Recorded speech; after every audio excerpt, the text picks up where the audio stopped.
Hi, magandang araw po ulit sa inyong lahat for our second reading of the day. Tingnan naman po natin kung ano po ang makikita natin for our second reading of the day. I do hope na napanood nyo na po ang first reading. And ngayon po gusto ko naman pong tingnan kung ano po ang makikita natin dito sa ating reading of the day. No? Second reading of the day, tingnan po natin. Okay.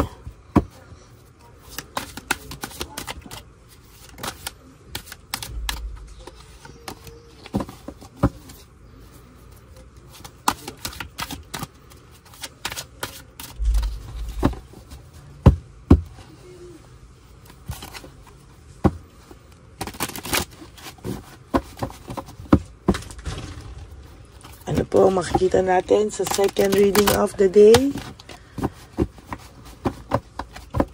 Pili po tayo ng 10.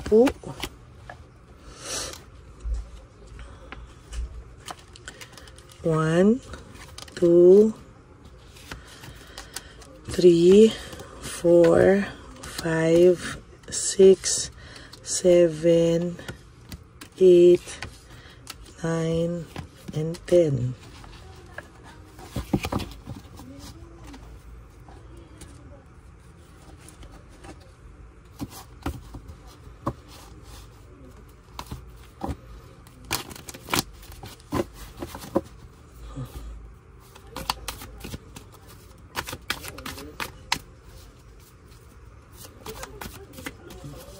Yan.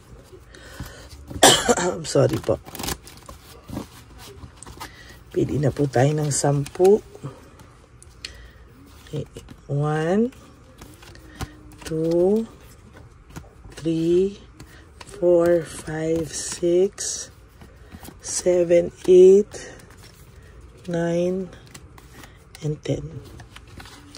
Huwag niyo po i-skip to. Dito po tayo kumukuha ng energy.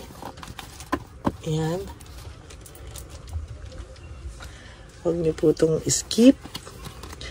Ayan. Tingnan natin kung ano po ang makikita sa second reading of the day. Today, Saturday, no?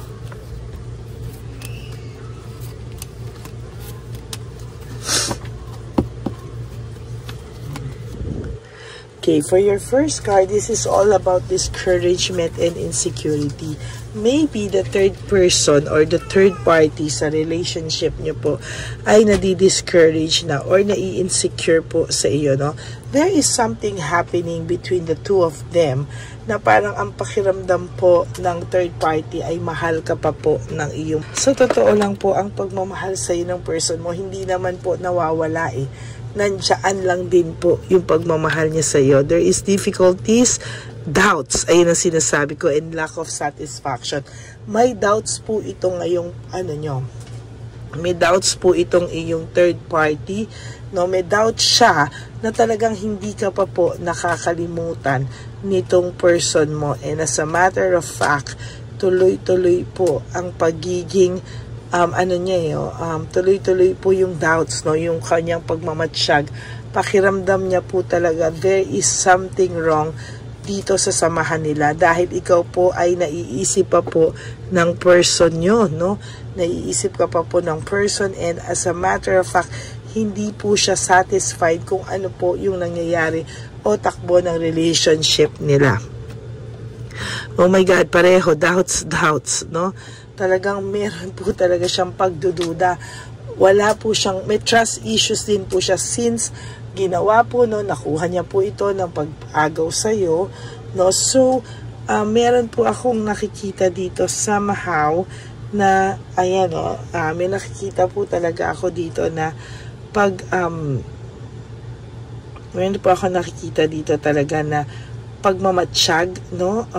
Minamatsyagan ka po nito at talagang sa nakikita ko po ay talagang matsyag na matsyag po siya sa'yo, no? Ini-stalk ka po ng person na to, kahit po kino-convince niya yung sarili niya, sabi ko nga, in denial na siya, no? Natatakot po siya na mapahiya siya at bumalik sa'yo ang person mo, or natatakot siya na hindi niya masustain. Ang dami niyang fears tuloy, no, sa kalokohan niya. ang dami niyang insecurities, no? Ayan, no? Insecurities, ang dami niya po. Kaya minsan, siya po ay nadi-discourage. Ang sinasabi niya rito, very possessive pa naman itong third party na to. Very bungangera, very possessive. Or even lalaki pa ang third party nyo, no? Talagang possessive, no? Kung sa lalaki, possessive, sa babae, medyo may pagkabungangera and greedy, no? Parang gusto niya talagang bisitin ka, galitin ka, pero ngayon, nakakaramdam siya na mahal ka pa rin ng person mo, hindi ka pa rin po tuluyang nawawala sa person mo, no? Talagang kahit po iniwanan ka nito, kahit naging free siya, kahit na ginawa niya itong mga bagay na to, hindi niya po maiaalis na mahal ka pa po talaga ng person mo. No? Error of judgment, nagkamali daw po siya sa pagpili niya, pero wala na po siyang magawa, nandito na, nagawa na niya. So somehow, talagang iniisip na lang po niya na panindigan muna po sa ngayon. Kahit most of the time, nakakaramdam na po siya ng cold heart, no? Nakakaramdam po siya ng cold heart. At itong third party nyo ay bitter na bitter sa inyo, no? Lalo na po pag dead makait. For those of you na may third party na pala social media, para iparinig, at walang nakukuhang any reaction from you, gigil na gigil po ito, no? So sabi ko nga sa inyo, living well is the best revenge, no? Pag nakikita niyang maayos kayo, hindi kayo apektado, visit na visit ito, sa totoo lang. No, talagang alam niya na mas gusto niya pa nga na may nababalitaan siya na ini-stalk mo siya, na iintriga siya, pero yung wala siyang marinig at all sa'yo, this is something very unusual. Ayaw niya po, no, galit na galit siya. Sinong tao ang gustong ini-stalk? Sinong tao ang gustong inaano? Pero siya po, gustong-gusto niya po yung nabubwisit ka, no? Parang pakiramdam niya po ay talagang visit na visit po siya, oh. Yan, no? Freedom and self-acceptance. Pag ikaw po, no, nakikita ng person mo na tumahimik ka na, hindi ka na nakipag-away, or hindi ka na parang nilet go mo na lang siya just like that, mas hahanapin ka po ng person mo. Mas maiintriga po ang person mo. Kaya para po sa inyo, wag po kayong humabol, please. No, wag po kayong humabol. Gawin niyo po yung mga bagay na makakapagpasaya muna sa inyo, o yung mga bagay na kailangan niyo muna po i-prioritize sa ngayon. Kasi mahirap po yung ganitong sitwasyon. Boredom, lack of passion, sa totoo lang po, nagpapasalamat po siya na pagka may nararamdaman, nagpapasalamat po ang third party nyo kapag meron siyang reaksyon na nakukuha sa inyo. Pero pag wala po siyang nakukuha sa iyo at tahimik ka at nabibingis siya sa katahimikan, sa totoo lang po, no, visit na visit ito, no, talagang nagagaliti siya, lalo na po pag nag-aaway sila ng person mo, no, at yung kanyang no, nag-aaway sila, naiinis po ito, talagang gusto kang gilitan ito sa leeg, sa galit, sa pagkagalaite. Ang tindi ng muka ng third party na ito, no, medyo kakaiba, kaya hindi rin sa'yo makalapit ang person mo because of this kind of situation. Itong sitwasyon na to ay magulo talaga, no, parang pakiramdam niya ay visit na visit siya talaga, no, sa totoo lang. Leaving home, moving forward, ang taong ito ay nahihirapan sa ngayon, no? Hindi niya alam kung paano, kailan at saan siya tatakbo, no? Ngayong wala ka na sa buhay niya. Parang minsan may times na nafe-feel niya na parang he is alone, no? He is alone talaga. And sa nakikita ko, parang hindi niya po alam, no? Hindi talaga, no? Parang ang dami niya na raw na miss na chance, loss of opportunity. Marami na sanang beses na bumalik siya sa iyo, ngunit nakakahiya daw po, no? Nakakahiya at pinaninindigan niya po. Why? Kasi pinapanindigan niya po talaga na una, wag mapahiya sa ngayon, no? Hindi kasi pwedeng aalis, babalik, aalis, babalik. Parang sa kanya, patatagalin niya muna para kahit papano ay hindi daw po siya mukhang katawa-tawa, no? At yung third party na napasukan niya ay nagwawala, no? talaga i-skandalohin siya nito at hindi po basta-basta itong third party niya ngayon. Ito po ang karma niya. Para gusto ko pong sabihin sa inyo, ito po ang karma niya. Yan, no? Grabe yung galit sa'yo, no? Grabe po yung galit sa inyo, no? Yan, no? Ng third party. Pero huwag ka pong mag-alala. The good news is, sa lahat po ng gagawin mo, may reward po sa'yo, no? If ikaw po yung nagpakumbaba, tumahimik ka na lang, ayusin mo muna yung sarili mo, ayusin mo muna yung mga dapat mong ayusin, then there will be a reward for you, no? Mas magiging maayos ka pa po sa mga susunod na panahon. Siya po ay galit na galit sa'yo, pinag-aawayan ka nila, there's anger, there's argument, pinag-aawayan ka po nila, pero sa totoo lang sa huli, ikaw pa rin po ang mananalo, no? Talagang wala pong motivation, walang passion, walang motivation, uninspired ang person mo. Oh, sorry, gumalaw. Uninspired, no motivation, yan po ang nakikita ko. And most of them po ay sa totoo lang ay walang gana sa ngayon, no? Pagod sila sa mga nangyayari sa ngayon, no? Sa nakikita ko po ay talagang mas mahihirapan sila magsama sa masusunod, lalo na po naglalabasan na po ang kanilang mga totoong ugali. There is this weakness and manipulation, no? Sa totoo lang po, may manipulation dito, may weakness dito, akong nakikita, and totally po, no, hindi mo po yan maaalis, no, sa nangyayari ngayon. Okay, so sa nakikita nyo po ngayon, talagang may manipulation, may weakness, no, na yung kahinaan niya po ay lalo pong minamanipulate ng third party, no, sa ngayon. Wala ka na pong pupuntahang pabagsak, you will go upward na po, no, and to tell you honestly, wag ka pong wag mo po silang patulan sa level ng third party, no. Always have class, always have your kumbaga yung sarili mo po, wag mong tatanggalin. Wag mo pong tatanggalin, and sa totoo lang po, kung sino ka, wag mong tatanggalin, wag mong babaguhin. Don't stoop down to their level, no? Wag ka mag-step down, or hindi ka dapat nag-stoop down sa level nila. You will always have to be yourself, okay? So, yan po ang ating first reading of the day. Second na in denial ng third party, pero ramdam niya po na mahal ka pa ng person mo. So, kahit magalaiti siya, it's up to her po, no? So, yan po ang second reading of the day. I hope na naka-resonate kayo, and if you do, can you please give me a like and comment down below para alam ko po ang inyong mga comments at feelings, no? Para naman po ako ay mabasa ko po ang mga feelings nyo. And for those of you who would like to have a private reading with me, you can message me po at Lady Lee Elena. That's LADYLY Elena. Nasa dulo po yan ng ating video. Diyan nyo lang po ako makukontak. That's my only official and legit FB account. Maraming salamat po sa inyong lahat.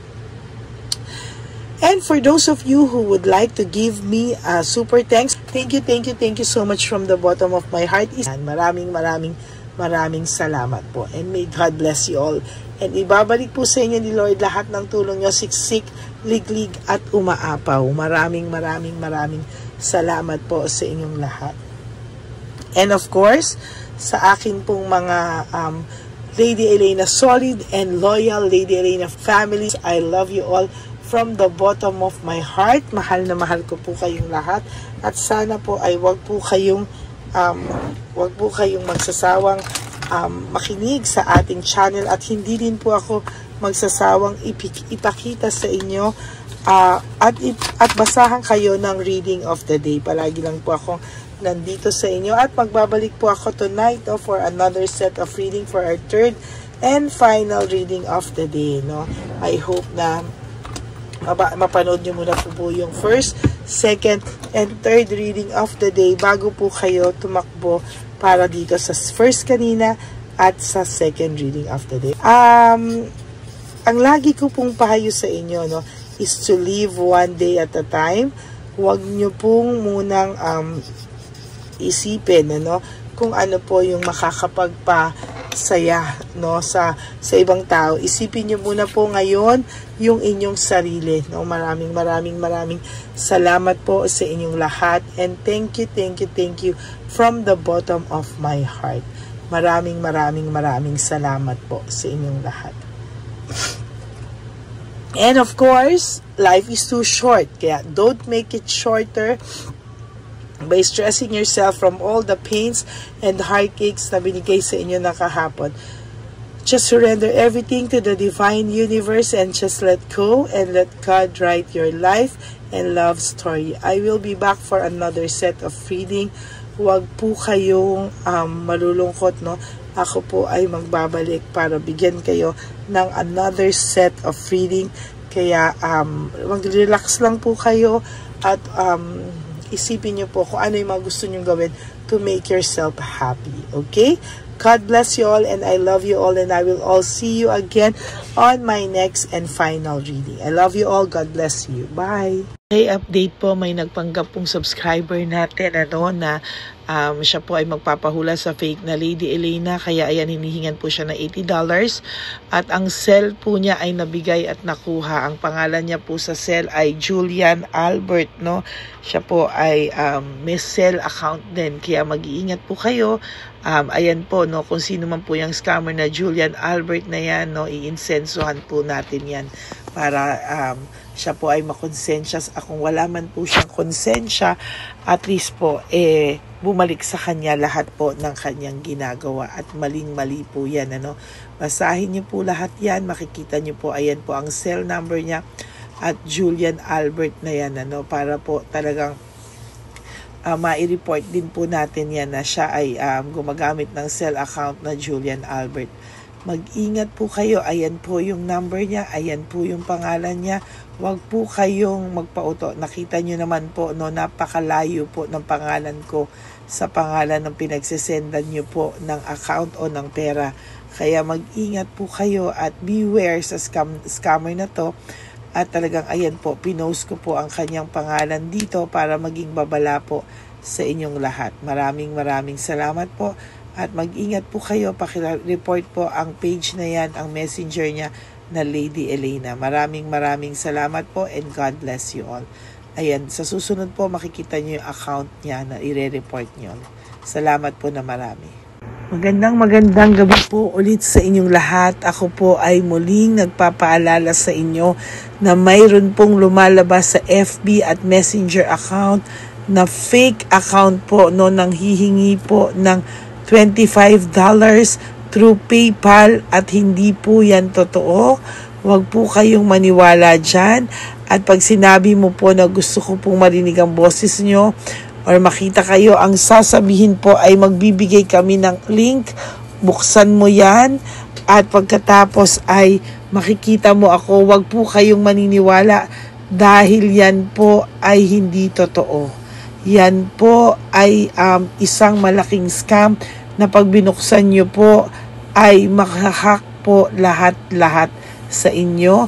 Mahahack po ang inyong mga personal details. Lahat ay mahahack. Ako po ay nalulungkot na ito po ay nangyari, ngunit sa talagang may mga tao pong masasama at may mga tao po talagang hindi makatiis na hindi gumawa ng masama sa ibang tao.